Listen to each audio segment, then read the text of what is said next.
expectations.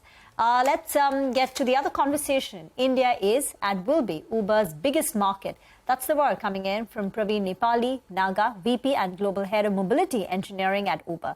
CNBC-TV18's Ritu Singh caught up with Naga at the company's Bengaluru office to talk about Uber's new mobility products, electrification of their fleet, the outlook on India, the Indian markets, and much more.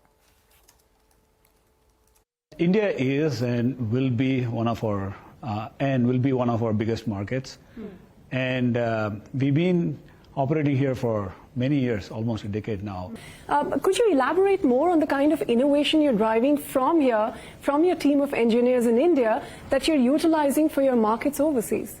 See, I'm really proud of this, and the couple of examples that I'll tell you that we did recently is Uber Bus and Intercity.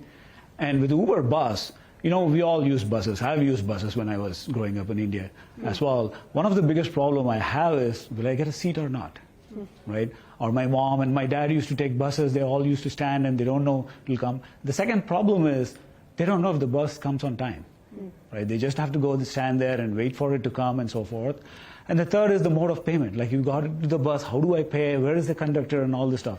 Now you take all these three problems. What we have done is we put technology and solve these problems. Now, what you can do is you're guaranteed a seat. If you book, you get guaranteed a seat.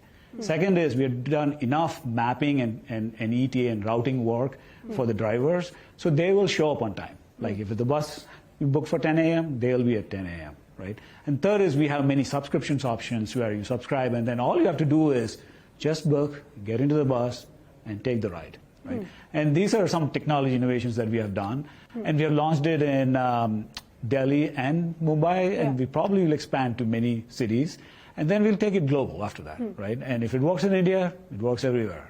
If you think about it, like you reserve a trip to airport, the flight might be delayed, right? Or the terminal. Or maybe earlier. Well, okay, I've never seen that to be. Actually, that happened to me last week. But the thing is, the innovation, the tech innovations we are doing is we want to do a reserve. Like we don't want to be in a situation where you push that button and then, oh, I didn't get the Uber, so what do I do at this point? So you can make a reservation. That's an interesting tech. But then after that, you'll be able to enter your flight information.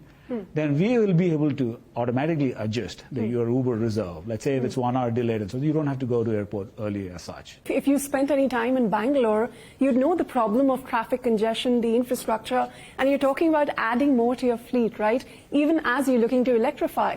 How does that align with the overall objectives of sustainability for the country, for Uber?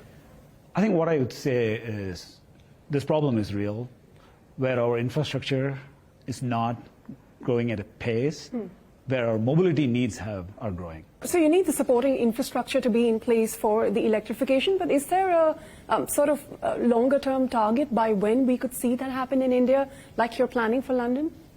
I can't tell you the exact numbers as such. For this many, it's dependent on availability of the infrastructure of charging stations and how much of EVs fleets are going to be available for us to consume as such, right? What we are interested in, our tech will be ready when those things are ready. Let's talk about the people who are building this tech. You have about 1,500 engineers in Bengaluru and Hyderabad.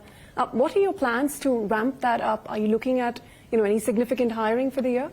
Now, over the years, we invested a lot. It took a while for us to get to 1,500. And as I said, we're not doing some back office work or something. We're doing core products for Uber, not just for India, but also expanding them globally as such. Now, we will invest in India, and that's our commitment, because the talent here is amazing. And I personally studied and grew up in India. And the reason why we are able to invest here is because the talent is solid. And we will lose out if we actually don't invest in India as such. Okay, more investments in India and an Uber bus ride now on the app. I guess that's what's coming up. Well, with that, let's shift focus back to some of the earnings that flashed.